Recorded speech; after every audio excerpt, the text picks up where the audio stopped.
బాదం పాలు కమ్మగా, చిక్కగా, టేస్టీగా, హెల్దీగా ఇంట్లోనే తయారు చేసుకోవచ్చు.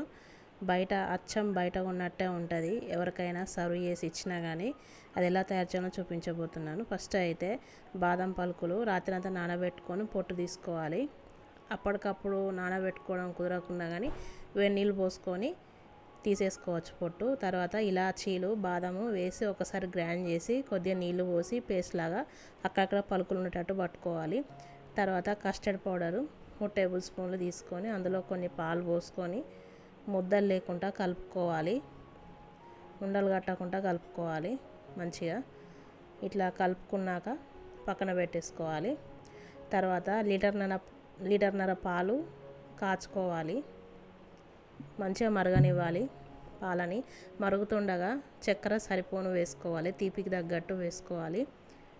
చక్కెర మొత్తం కరగాలి. కరిగేదాకా ఇట్లా ఒక గంట పెట్టి కలుపుతూ ఉండాలి. తర్వాత ఇందాక కలిపెట్టుకున్న కస్టర్డ్ మిక్స్ని ఇందులో వేసుకొని కలుపుకొని ఒక 3 నుండి 5 నిమిషాలు మంచిగా మరిగించుకోవాలి కొద్దిగా చిక్కబడేదాకా. తర్వాత 3 నిమిషాల తర్వాత ఇట్లా ఇందాక పట్టి పెట్టుకున్న బాదం పేస్ట్ ఇందులో వేసుకొని కలుపుకొని మరొక 3 నిమిషాలు స్టవ్ చిన్నగా పెట్టుకొని మరిగించుకోవాలి. పాలు కొంచెం చిక్కపడ్డాక స్టవ్ ఆఫ్ చేసేసుకోవాలి. స్టవ్ ఆఫ్ చేసేసుకొని పాలను మొత్తం చల్లారనివ్వాలి కంప్లీట్గా. పాలు మొత్తం చల్లారాక ఫ్రీజర్లో ఒక 3-4 గంటలు పెట్టుకుంటే మంచిగా చల్లగా అయ్యాక సర్వ్ చేసుకోవాలి. పాలు మొత్తం చల్లారాకనే ఫ్రిడ్జ్లో పెట్టుకోవాలి.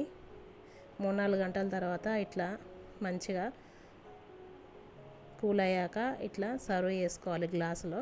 సర్వ్ చేసుకొని ఇష్టం ఉన్నట్టుగా నట్స్ వేసుకొని తాగితే చాలా చాలా బాగుంటుంది. అచ్చం బయట ఉన్నట్టే ఉంటాయి.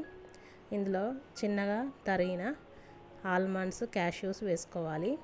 బాదం, జీడి పలుకులు వేసుకోవాలి. అంతే, ఎంతో సింపుల్గా బాదం పాలు తయారైపోయాయి. ఈ ఎండాకాలంలో చల్లగా రిఫ్రెషింగ్ డ్రింక్ నిమ్మకాయ షర్బత్ ఎలా తయారు చేసుకోవాలో చూపించబోతున్నాను. ఇది తెలంగాణ సైడ్లో ఎక్కువగా చేసుకుంటూ ఉంటారు. చిన్నప్పుడు మా అమ్మ చేస్తూ ఉండేది. ఫస్ట్ అయితే చల్లని నీళ్ళు తీసుకోవాలి. నేను కుండల నీళ్ళు తీసుకున్నాను. ఇందులో తురిమిన బెల్లం వేసుకోవాలి. తీపికి తగ్గట్టుగా వేసుకొని ఒక 10 నిమిషాలు నాననివ్వాలి. నానాక ఇట్లా బెల్లం మంచిగా కరుగుతుంది నీళ్ళల్లో. కరిగినాక నీళ్ళు మొత్తం కలుపుకోవాలి బెల్లం మొత్తం కలిసేట్టుగా. ఇట్లా కలుపుకున్నాక నిమ్మరసం వేసుకోవాలి. ఇందులో నేను 2 నిమ్మకాయలు వేసుకున్నాను. వేసుకొని కలుపుకొని సబ్జా గింజలు ఒక 5 నిమిషాలు నానబెట్టుకోవాలి. నానబెట్టుకొని ఇందులో వేసుకోవాలి. 1 టేబుల్ స్పూన్ తీసుకున్నాను సబ్జా గింజల్ని. వేసుకొని కలుపుకోవాలి. కలుపుకొని తాగితే చాలా చాలా బాగుంటుంది.